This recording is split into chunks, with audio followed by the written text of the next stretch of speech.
was ready at this started with my phone side, and I had told you that I draw a big and then not wait. So this is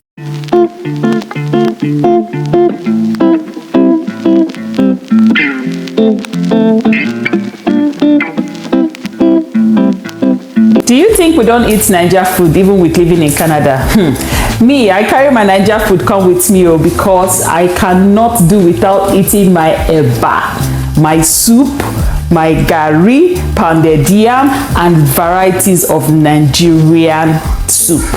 But today's video, I'm going to be showing you guys how I prepare my Ogbono soup for a family of 6 here in Canada. So we still have all the recipes here. So most times my mom would ship the food down to us here in Canada, or we can go to the Nigerian stores and get the different spices, ogbono, egusi, any Nigerian delicacy you need, apart from maybe the fresh items like fresh ugu, which might be hard to get, but then everything else that is grounded, we get them here in Canada in the Nigerian shops, or it gets shipped to you. So stay with me, let us make this delicious ogbono soup, and I bet you might use my style or you might use your style, but after watching mine, I want to know how you make yours, or what you think we can be done differently, you know, with making a nice soup like this. By the way, my kids love ogbono soup, so every time I want to make them happy, I make correct ogbono soup for them. So stay with me, let us make this amazing soup together. Again, it is ogbono soup. Right, so I'm going to start with washing my hands, and if you think about what happened a few years ago, we got used to washing our hands like over and over again, you know, like no man business. So now I try to wash my hands as much as I can before I start cooking. Sometimes I don't remember, but I try as much as possible to keep my hands clean, you know, for, you know, the germs and anything. But yeah, so we're now used to that, and we try to do that as much as we can. Okay, so let's get to it. Let me walk you through my whole recipe for the ogbono soup. So I have everything prepped and ready, and the reason I do that is because it's way faster. So what I do is I take my time, prepare everything, wash it, you know, cut it, chop it, whatever I need to do, I just prep it and I put it in different plates and just plate them. And that way when I start cooking, it's way faster because I'm just pouring, adding, moving and turning, and then before you know it, the soup is ready. So I'm going to start by showing you all I have soup. So first off, I have my fresh meat in here. It's all marinated. I have my spices in it. I have cow leg and beef inside this pot ready to go. So this is pomo. So pomo is cow skin, so I already have it chopped, ready to go, washed and cleaned. We don't normally get the Nigerian fresh vegetables like I would like it, so what I have here today is kale. So normally I mix kale and spinach, you know, to make my soup if I want fresh leaves, because that's the best you can get and quicker from the grocery store. So I have my kale all chopped. I have my dry fish, which is right here. So my dry fish is all washed, is ready to go. I deboned them because my kids, they're very, oh mom, I found the bone. So I don't want to hear I found a bone, and that would be the reason why they will not eat the food. So I debone it and I clean it up, and that way they can enjoy it when they start eating. And then I have what we call oporoko. So oporoko is dried stockfish, and it's always very tasty. It adds flavor to your meal, and I enjoy eating it. My kids can get picky, so what happens is I'm not going to boil this with my meat because it's already in a soft mode. I'll be pouring this directly into the soup, and that way it will cook from there. So I have my oporoko ready, washed, and I did put it into warm water to soak for a little bit, and I'll be adding that water to my soup.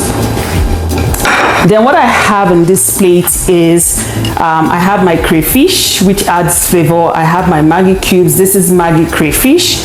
And then I have my Cameroon pepper, and I have my dry pepper. So I just put all this, you know, to give it taste, my different types of pepper. Cameroon pepper has this, you know, nice taste to different food that you make, it has this special taste that it adds to your soup. So I have a bit of it, and I have my dry pepper. So I might not use everything. I'm just going to use what I need, and then I can keep the rest back and store it.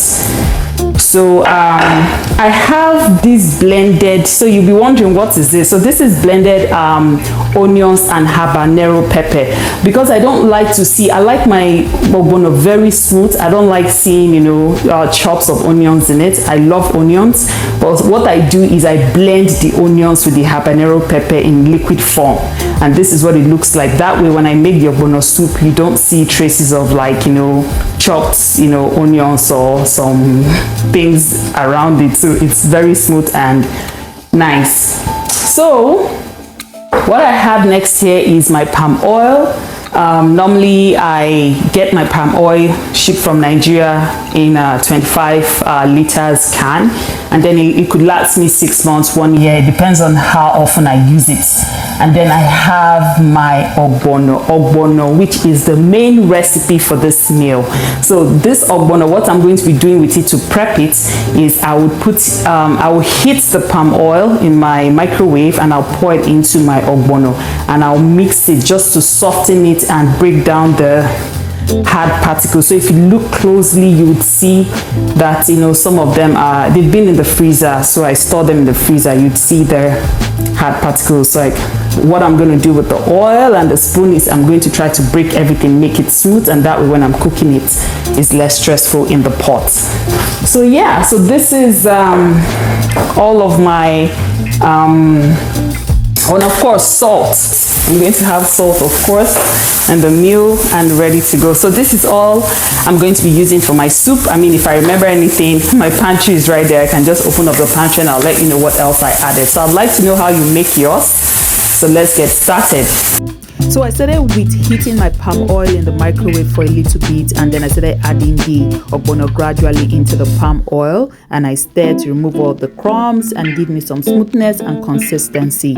So I stirred it until I got the consistency that I wanted. Then I started, my meat was ready at this point, so it was now time to start putting the other ingredients. So I started with my pomo. If you notice, I switched to a bigger pot because now I need to, you know, get everything in. And then my oporoko is what I just added, which is my stockfish, and I stirred it for a little bit and allowed it to cook. So after a few minutes, I opened up and I checked to see how things were looking. It was looking great. And next I'm adding my palm oil. And I put in my palm oil, which was just a little bit that I put on the side, and I turned it, and this is what it looks like. It's looking good already. In fact, the aroma, in fact, let's not go there. So now I'm putting in you remember my pepper mix and onions. So I just put that in, and I put down the heat because, you know, with ogbono you have to be very careful, and you know, you put it on low heat. And this is what it's looking like, and I covered the pot and allowed it to cook. So now I'm putting in my crayfish, and next will be my Maggi, and then my Cameroon pepper, and my red grounded pepper.